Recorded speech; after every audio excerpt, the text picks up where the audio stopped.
ఓం నమః శివాయ.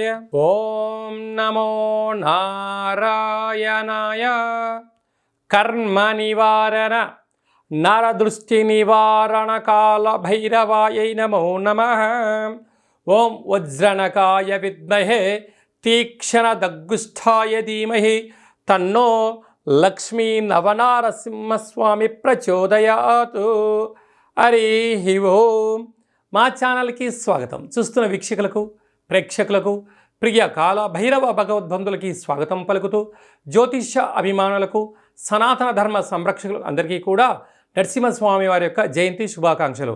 అందరిపైనను కరుణ, కటాక్ష, దయ కలిగించాలని కోరుకుంటూ ఆశీర్వచనం. 1/5/2025 నుండి 15/5/2025 వరకు పుట్టినటువంటి వారందరికీ కూడా జన్మదిన శుభాకాంక్షలు. అలాగనే ద్వాదశ రాశుల్లో గ్రహ గమనాన్ని ఒకసారి వీక్షింపచేద్దాం. మేషరాశిలో రవి భగవానుడు ఏడాది తర్వాత సంచార స్థితి. వృషభ రాశిలో దేవగురు బృహస్పతి చివరార్ధ సంచార స్థితి. కర్కాటక రాశిలో కుజ భగవానుడు నీచభంగ రాజయోగ సంచార స్థితి. కన్యరాశిలో కేతు సంచార స్థితి. మీనరాశిలో చతుర్గ్రహ సంచార స్థితి. బుధ భగవానుడు, శుక్ర భగవానుడు, శని భగవానుడు, రాహు భగవానుడితో ద్వాదశ రాశుల్లో గ్రహ గమనాలు ఈ విధంగా ఉన్నాయి.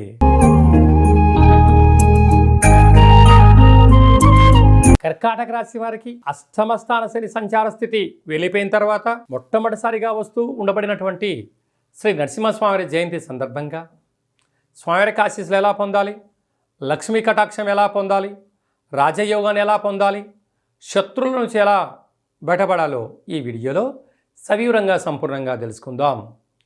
కర్కాటక రాశిలో ఏ నక్షత్రాలు వస్తాయిగా?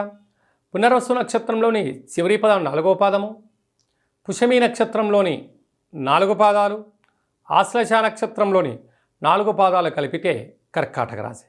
రాశాధిపతి చంద్రుడు, అద్భుతమైన యోగం. రాశిలోనే కుజ భగవాను ఉండడం వలన, కుజదోష ప్రభావం కారణం వలన చిన్న చిన్న విషయాలకు గొడవలు, తగాదాలు, ఆవేశం తగదు. దయచేసి దూర వాయు జల ప్రయాణాలు చేసేటప్పుడు ఎన్నో జాగ్రత్తలు అవసరమని చెప్పి గుర్తు పెట్టుకోగలగాలి.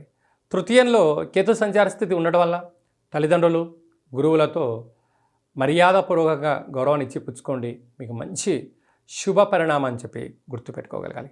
భాగ్యస్థానంలో చతుర్గ్రహ సంచార స్థితి. ప్రేమికుల మధ్య సయోధ్య, భార్యాభర్తల మధ్య అన్యోన్యత, పార్ట్నర్షిప్ వ్యవహార కార్యక్రమాలతో స్నేహితులతో చాలా గౌరవాన్ని ఇచ్చి పుచ్చుకోగలగాలి.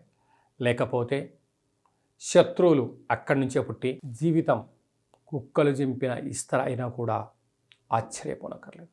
కనుక మౌనం, ధ్యానం, మాట జారడం, ఆవేశంగా నిర్ణయం తీసుకోవడం, ఎవరో ఏదో చెప్పారు అని చెప్పి అలాంటి వాటికి దూరంగా ఉండడం ఉత్తమోత్తంగా భావించగలగాలి.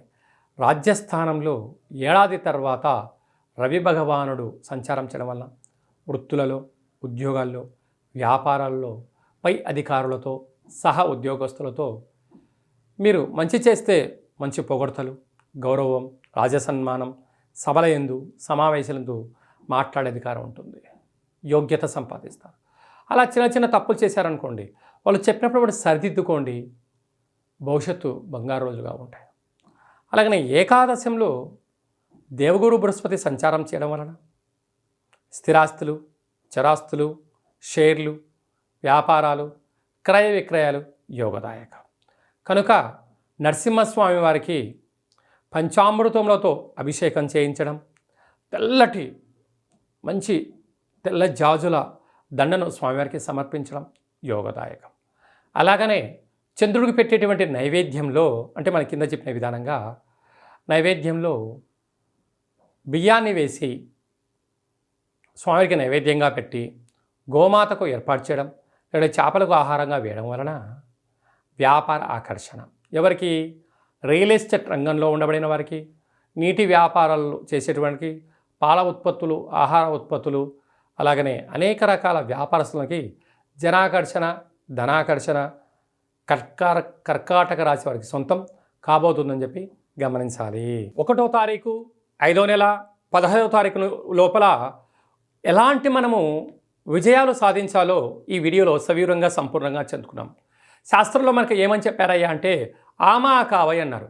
వైశాఖ మాసం అనగానే పండగలు, పర్వదినాలు, యజ్ఞాలు, యాగాలు, గృహప్రవేశాలు, దేవతా కళ్యాణ మహోత్సవ కార్యక్రమాలు, దేవతల యొక్క జయంతిని చాలా మనం అద్భుతంగా చేసుకుంటూ ఉంటాం. అలాగనే మనకు వైశాఖ మాసలో శుద్ధ పూర్ణిమకు ఒకరోజు ముందుగా శ్రీ నరసింహస్వామి వారి యొక్క జయంతి కనుక మనం అందరము కూడా నరసింహస్వామి వారిని తులసిమాలలతో స్వామివారిని అలంకరించుకుందాం, స్వామివారికి ఆశీస్సులు పొందుదాం, స్వామివారి యొక్క జయంతి మహోత్సవ కార్యక్రమంలో పాల్గొందాం. అలాగనే మనకు లక్ష్మీదేవి యొక్క కృప కటాక్షం ఉంటేనే భూమండలం మీద మనిషి యొక్క జీవన గమనం ఉంటుంది. అంటే భక్తి అనేటువంటిది ఎప్పుడైతే మనము తత్వంలో ఉంటామో, ఆధ్యాత్మిక కార్యక్రమంలో ఉంటామో, భక్తి సేవలో ఉండబడిన వారందరికీ కూడా భగవంతుడు గొడుగు పడుతూ ఉంటాడు. అరాచకంలో ఉండబడిన వ్యక్తులకు పిడుగును వేస్తూ ఉంటాడు. కనుక మనకు అందరికీ కూడా స్వామివారికి ఆశీస్సులు నిండు పుష్కలంగా ఉండగలగాలి అన్నట్లయితే అంటే మనకు శుద్ధ పంచమి నుండి బహుళ ఏకాదశి వరకు అంటే బహుళ పంచమి వరకు చంద్రుడు బాగా కనపడుతూ ఉంటాడు. కొందరికి పరిస్థితి అనుకూలంగా లేని వారందరికీ కూడా ఓ చిన్న వెసులుబాటు కార్యక్రమం ఏమిటయ్యానగా రాత్రిపూట చీకటి పడ్డాక చంద్రభగవానుడు వచ్చిన తర్వాత ఒక వెడలపాటి పాత్రలో ఒక గ్లాసు పచ్చిపాలు, ఆవు పాలు కానీ ఏ పాలైనా కూడా ఆవు పాలు అయితే మరి శ్రేయోదాయకం. ఒక గ్లాసు పచ్చిపాలు, తెల్ల నువ్వులు, అటుకులు, నెయ్యి, చక్కెర, వీలైతే ముత్యము వేసి చంద్రభగవానుణ్ణి ఆ పాలల్లో దర్శించి ఒక 8 సార్లు కానీ ఒక 27 సార్లు కానీ ఓం శ్రీ మహాలక్ష్మీదేవ్యై నమః, ఓం శ్రీ నరసింహస్వామినే నమో నమః అనే మంత్రాన్ని స్మరించి మన మనసులో ఏదైతే కోరిక ఉందో కోరుకొని ఆ పాలను తీర్థంగా స్వీకరించగలిగితే, ఎందుకనగా దేవతలు, రాక్షసులు క్షీరసాగర మదనం చేసిన తర్వాత అందులో లక్ష్మీదేవి, చంద్రభగవానుడు, ఐరావతము, కల్పతరువు, అమృతం వచ్చిందని మనకు వేదాలు చెప్తూ ఉన్నాయి. అలాంటి అమృతాన్ని ఏర్పాటు చేసుకొని చంద్రభగవాన్ని దర్శించి అలా తీర్థం తీసుకోవడం వలన సంవత్సరాంతము మనకు అద్భుతమైనటువంటి లక్ష్మీ కటాక్షము, మనశ్శాంతి, ఆయువృద్ధి కలుగుతుందని చెప్పి కూడా గమనించాలి. అదే కాకుండా ఇంకనూ మనము అద్భుతమైనటువంటి విజయం సాధించగలగాలి అన్నట్లయితే ఈ యొక్క పాత్ర కంచు పాత్ర అంటారు. కంచు మోగినట్టు కనకంబు మోగదు గధరా సుమతి అని చెప్తూ ఉంటారు. అలాగా ఇలా మనం శబ్దం చేయగానే ఓంకార శబ్దం రావడం ప్రారంభించడం.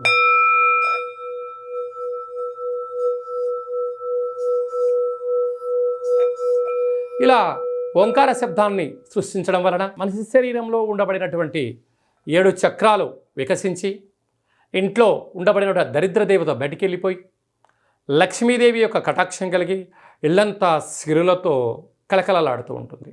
కనుక మనమందరము కూడా ఈ అక్షయ పాత్ర ఇంట్లో ఉంచుకుందాం.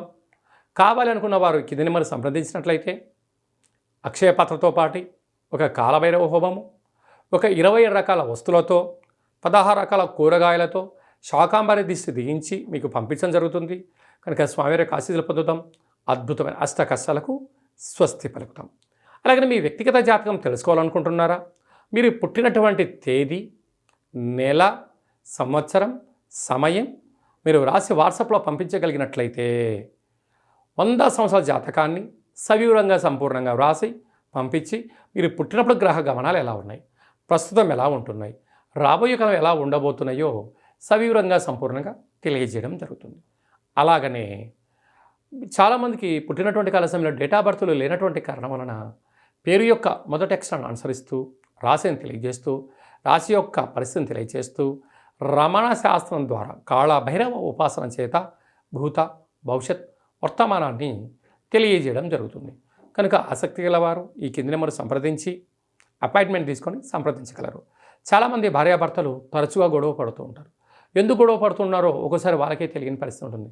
జాతకంలో స్వల్పమైనటువంటి ఇబ్బందులు, గ్రహ దోషాలు, అలాంటప్పుడు వారిద్దరూ పాలు నీళ్ళలాగా కలిసేటువంటి సలహాలు సూచనలు ఇవ్వడం జరుగుతుంటుంది. మీకు కలిగినటువంటి సంతానానికి ఆధ్యాత్మికమైనటువంటి నామాలు ఎలా పేరు పెట్టుకోవాలో తెలియచేయడం జరుగుతుంది. అందరిపైనను శ్రీ కాళభైరవ స్వామి యొక్క ఆశీస్సులు ఉండాలని కోరుకుందాం. మన యొక్క కాళభైరవ స్వామి యొక్క దేవాలయంలో 4 మంగళవారాలు, 4 శనివారాలు, శుద్ధాష్టమి, పూర్ణిమ, బహుళాష్టమి సందర్భంగా కాళభైరవ హోమ కార్యక్రమాలు జరుగుతూ ఉంటుంటాయి. కనుక మీరు జాతకం చెప్పించుకున్న వారందరికీ కూడా కాళభైరవ స్వామికి అర్చన, హోమ కార్యక్రమాలను చేయించడం జరుగుతుంది. కనుక మనందరం కూడా స్వామిని స్మరిద్దాం, ధ్యానిద్దాం, అష్ట కష్టాలకు స్వస్తి పలుకుదాం, అష్టైశ్వర్యకి స్వాగతం పలుకుతాం. అందరికీ శుభం, జయం, లాభం కలగాలని కోరుకుంటూ ఆశీర్వచనం. ఓం శతమానం భవతి శతాయు పురుష సతేంద్రియ ఆయుష్యేవేంద్రియే ప్రతిష్టతి.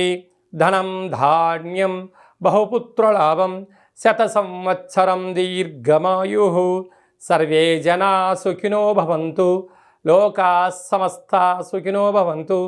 సర్వం శ్రీ నరసింహస్వామి దేవతార్పణమస్తు. హరి ఓం. ఈ వీడియో మీకు నచ్చినట్టయితే లైక్ చేయండి, షేర్ చేయండి, మా ఛానల్ని సబ్స్క్రైబ్ చేసుకోండి. ఆధ్యాత్మిక భక్తి సమాచారాన్ని భగవద్బంధువులకు, మిత్రులకు చేరవేయండి. శ్రీ నరసింహస్వామి ఆశీస్సులు పొందండి.